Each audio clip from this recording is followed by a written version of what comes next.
Բարև ձեզ Օրագի Նյուզի հարգելի հետևորդներ, եթերում սպորտ զոնն է։ Այսօրվա մեր հյուրն է Եվրոպայի ռեկորդակիր, աշխարհի գավաթի չեմպիոն, փոխչեմպիոն, Եվրոպայի փոխչեմպիոն, Եվրոպայի բրոնզե մեդալակիր, Եվրոպայի խաղերի փոխչեմպիոն հրաձիգ Էլմիրա Կարապետյանը։ Ողջույն Էլմիրա։ Բարև ձեզ, շնորհակալ եմ հրավիրելու համար։ Ես եմ շնորհակալ։ Կասեք, ինչով է հրաձգությունը ձեզ գրավել ու ինչու հենց այս մարզաձևը։ Հրաձգությունը այն պահին, երբ որ ես չէի ճանաչում հրաձգությանը, այսինքն չէի զբաղվում հրաձգությամբ, ոչ մի բանով չէր գրավել, ուղղակի սիրել եմ միշտ գրակել, բայց հրաձգությամբ որպես սպորտաձև սկսել եմ զբաղվել շատ պատահական ու ընդհանրապես չէի մտածում մարզիկ դառնալու մասին։ Ինչպես սկսվեց այդ ճանապարհը, որ հասկացաք, որ այլ հոբի չի, պետքա գնաք արդեն որպես սպորտ։ Հրաձգություն դարձնեք ձեր սպորտը։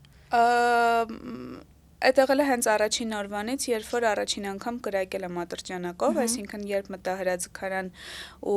կրակեցի, ես ընդհանրապես չեմ սիրում ինչ-որ բան ուղղակի անել, այսինքն մտա կրակեցի, հասկացա, որ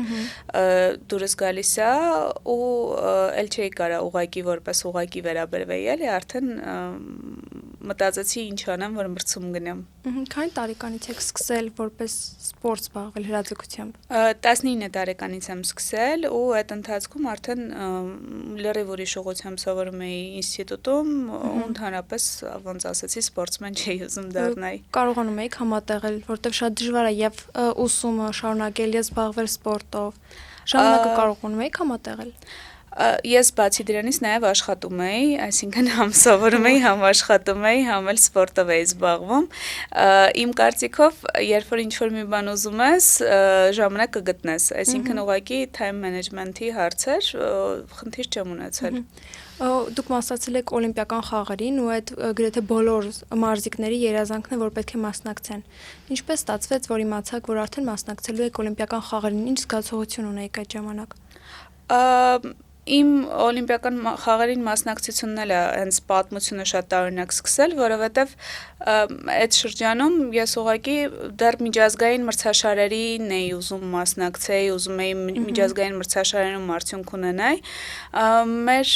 տղաներից մեկը գնացել էր օլիմպիական խաղեր ու նոր հեռախոսով էր եկել, հենց special edition մենակ օլիմպիական մարզիկները ունեին այդ հեռախոսից, ու երբ որ տեսա, ասացի, ես էլ եմ ուզում, ասաց ուրեմն պիտի օլիմպիական խաղեր գնաս, Ռիոյի ժամանակ ա եղել։ Ու մինչև արդեն Տոկիո ես պատրաստվել էի, որ պիտի գնամ այդ հեռախոսից վերցնեմ։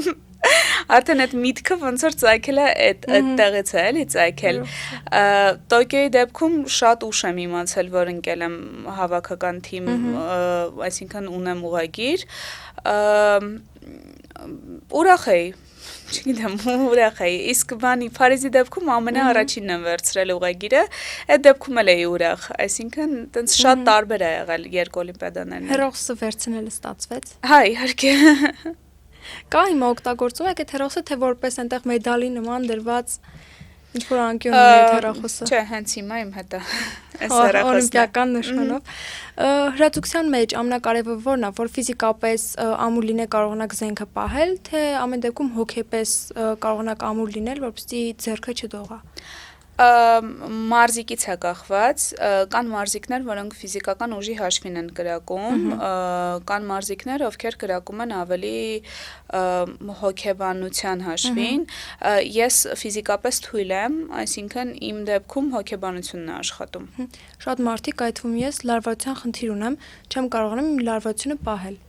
Ձեր մոտ ինչպես է ստացվում, որ գնաք, կանգնեք, չլարվեք, կարողանաք միանգամից նայել ու դիպուկ կրակել։ Ձեր նախադասության մեջ այնքան չկար, այսինքն չեմ կարողանում բառը ընդհանրապես իմ կյանքում հանված է։ Այտենց բան չկա, որ չես կարողանում, կա չես ուզում կամ չես աշխատում քո վրա։ Այսինքն լարվածությունը հենց այն ոնց ես գնում մկաններդ մարզում, նույն ձև կարաս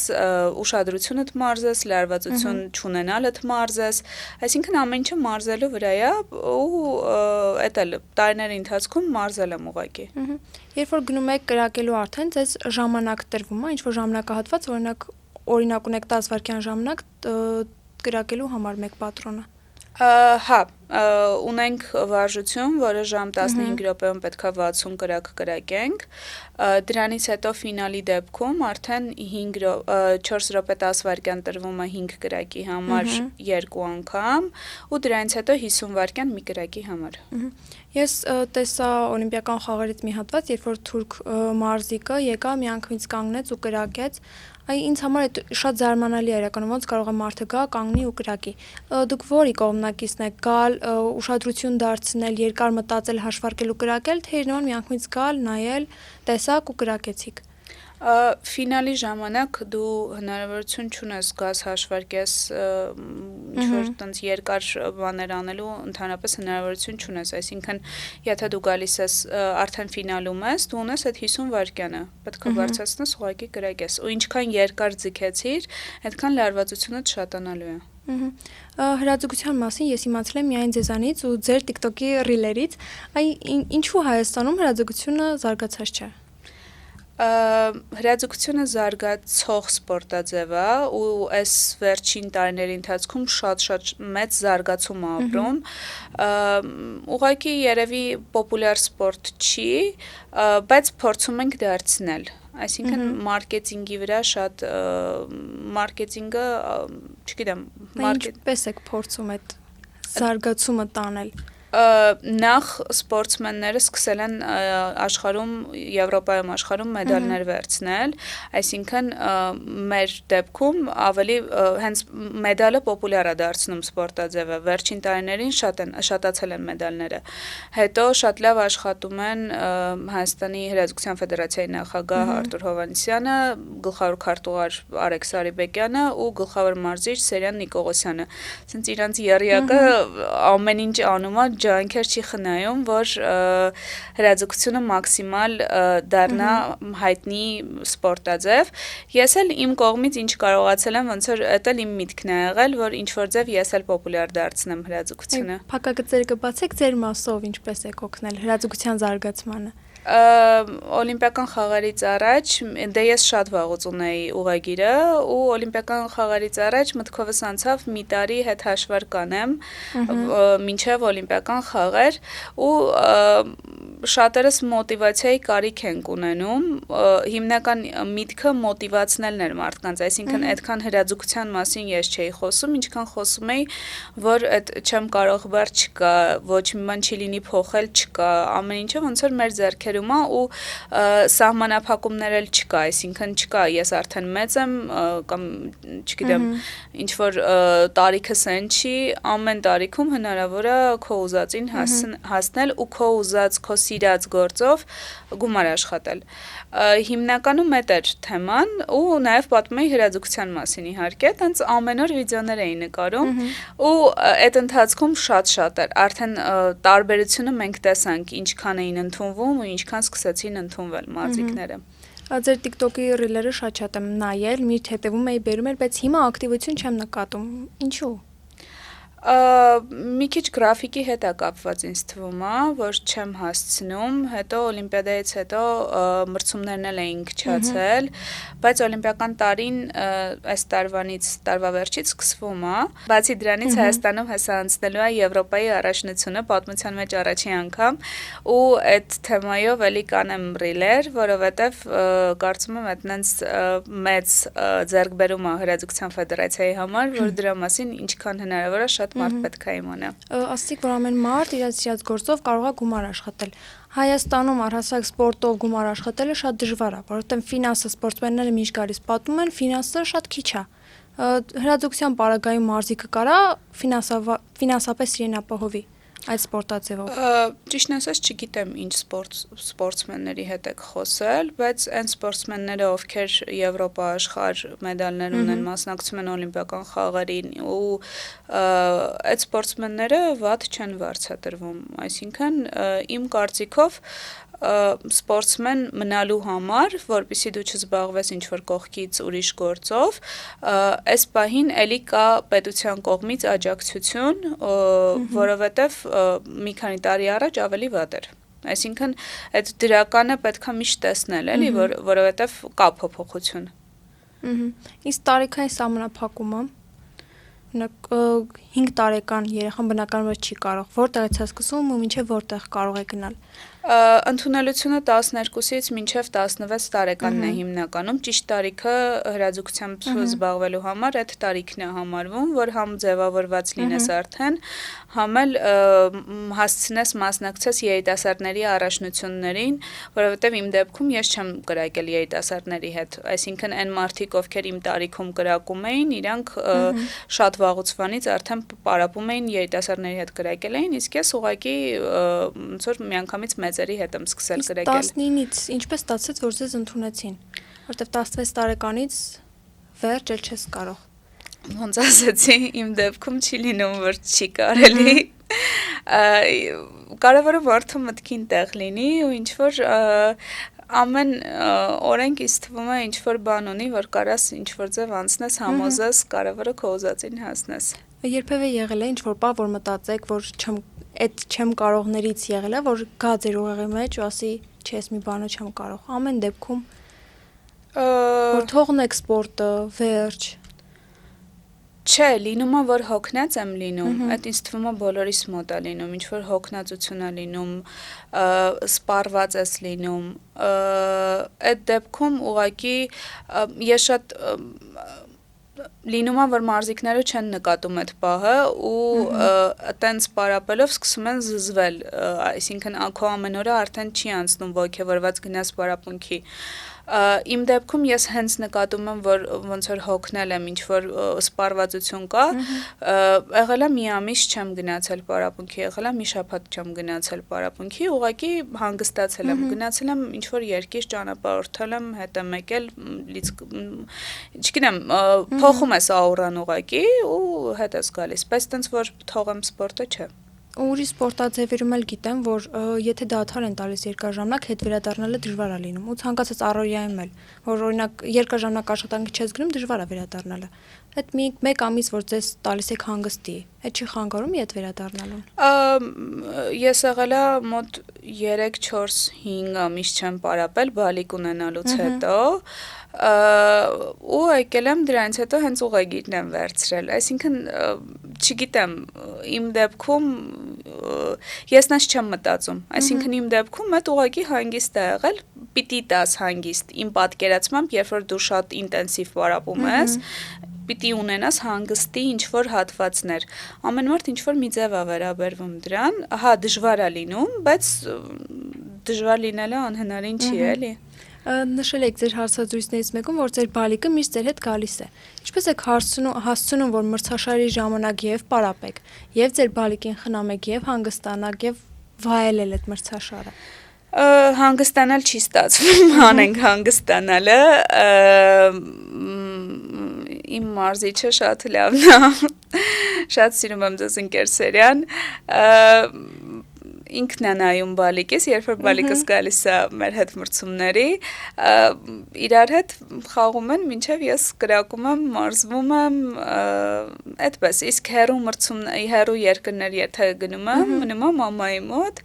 մամայի հետ անցկացնում ժամանակը։ Ձայներին ինքը արդեն սովորել է, կրակոցները լսում է, որ երեխան լսի, չգիտեմ, մենք է սովորական մարդ ենք, ամեն մի դխկոցից վեր ենք թռնում, երեխայի մոտ այդ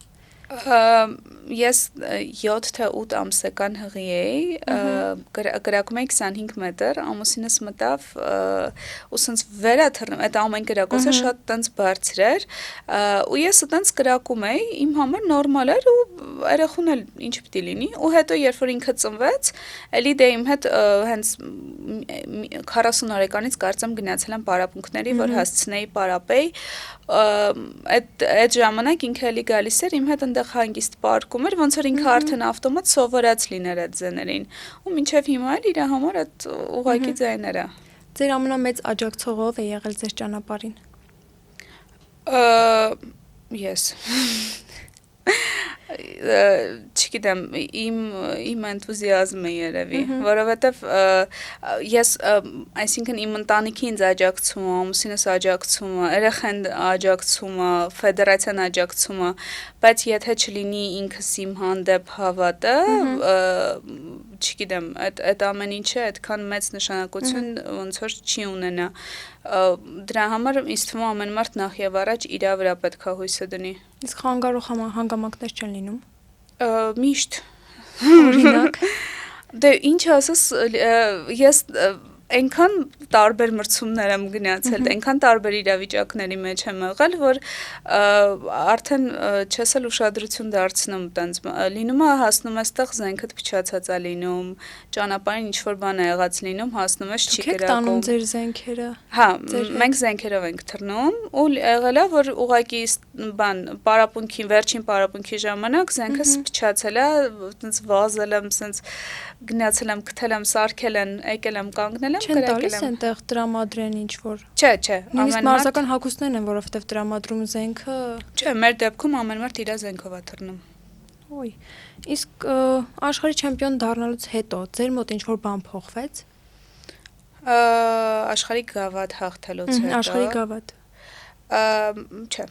ոչ մի բան։ Այդ օրը ուրախացա, մյուս օրը նորից նույն ձև էի, չէ։ Նույն ձև մարզումներ ու Շատ հետաքրքիր է սպորտսմենի կյանքը, որովհետև երբ որ դու գնում ես մրցում, պարտվես թե հաղթես, դու մեկը հետ ես գալիս, էլի գնում ես պարապմունքի, այսինքն քո կյանքում ոչ մի բան չի փոխվում։ Չէ, երբ որ շատ են մրցումները, չէ։ Իսկ օլիմպիական խաղերից հետո Ամենա որտեղ մեկ միավորի տարբերությամբ չանցնել այդ հաստատ բարդ իրավիճակ է։ Էլի այդ օրն եմ շատ տխուր եղել, այդ օրը չեմ կարող նկարագրեմ, բայց էլի մի օր է տևել, որովհետև Տոկիոյին ես այդքան պատրաստ չէի ու Տոկիոյից հետո, Տոկիոյի օլիմպիական խաղերից հետո ես մի քանի ամիս չէի կարողանում ոչ մի ձև վերականգնվեի, որովհետև իմ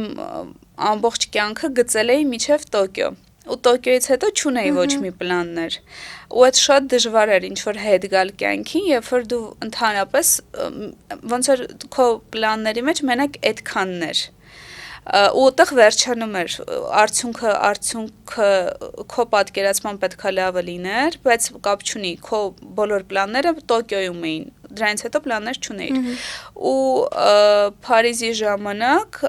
ես արդեն ավելի պատրաստված էի դրան, այսինքն ես չէի հիմնվել նրա վրա իմ արդյունքը պետքա պարտադիր լավը լինի, թե վատն էլ լինի, ես ունեի ինչ-որ պլաններ, որոնք որ ինձ հետ բերեցին կյանք, այսինքն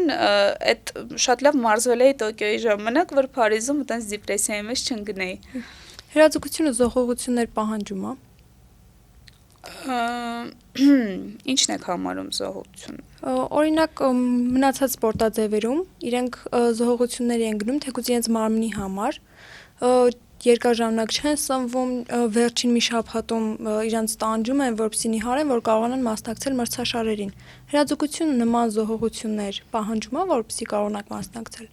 Չէ, մենք տենց ինչ-որ գրաֆիկ ուտելիքների տենց ինչ-որ բաներ չունենք, զոհողություն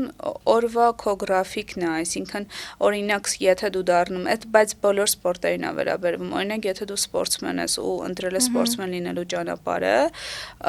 այդ տարի օրինակ դու մեդալ չես ունենում, հետեւաբար մյուս տարի չես թոշակավորվում,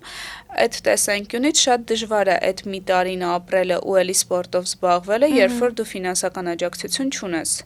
Այսինքն դու հասկանում ես, որ դու կարես գնաս ուրիշ տեղ աշխատես կամ ինչ-որ մի բանով զբաղվես, քեզ գումար է պետք, բայց դու պետքա այդ տարին ձգես, մինչև մյուս տարի էլի մեդալ վերցնես։ Այդ առումով բոլոր սպորտաձևերի մոտ ինչ-որ բաց կա Հայաստանի սիստեմայի մեջ։ Կա հստակ վարժություններ, որ կրակելուց առաջ անում եք։ Խալաստո է կոչվում, այսինքն կրակելուց առաջ առանց պուլկայի ես պարապմունքները անում, որ ձեռքը ոնց որ ադապտացվի, դրանից հետո նոր սկսես կրակել։ Ավելի դժվար է պահպանել կենտրոնացումը մրցման ընթացքում, թե հիշել տեխնիկան, որպեսզի կարողանաս ճիշտ կրակել։ Տեխնիկան ավտոմատ է դառնում պարապմունքներից առաջի 2 ամիս հետո տեխնիկան ավտոմատ է դառնում։ Այսինքն մարզելու տեսանկյունից պետք է կենտրոնացումը մարզես անընդհատ, որովհետև կենտրոնացումը շատ դժվար է պահելը։ Իսկ որ զենքի տեսակն եք ամենաշատը սիրում։ Որ այդ հեշտ է աշխատելը կամ հաճելի է։ Ես Steyr ֆիրմայով եմ գրակում, իրանց հետ պայմանագիր ունեմ ու սիրում եմ այդ զենքը։ Ես ընդհանրապես որ զենքով գրակում եմ, հենց այդ զենքն եմ սիրում։ Եթե այսօր ընտրեիք մարզաձև, կլիներ դա հրաձգությունը, թե այլ ճանապարհով կգնայիք։